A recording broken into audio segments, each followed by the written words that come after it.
mais pra cá, pra ficar mais perto da cozinha. Não, então eu olhei aqui agora, olha aqui.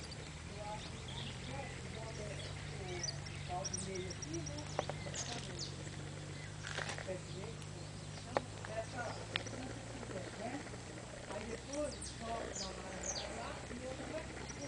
Então aqui eu jogaria só até aqui, porque pra lá fica muito baixo. Eu jogaria até aqui. E esse lado de lá eu jogaria até lá embaixo. Ó, porque olha pra você. Foi o caça fazer essa varanda por baixo da outra. Estender ela É, assim, então. estendia ela tudinho até lá no comprimento dessa daí, pra emendar com essa. Só que ela vai sair na altura dessa daí que ela vai sair.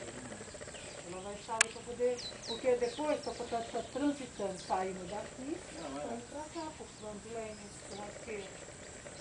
É, fica, vai ficar uma área toda Uma aqui, área né? aqui, tem tudo uma área grande pra festa, pra farra, pra quem quiser.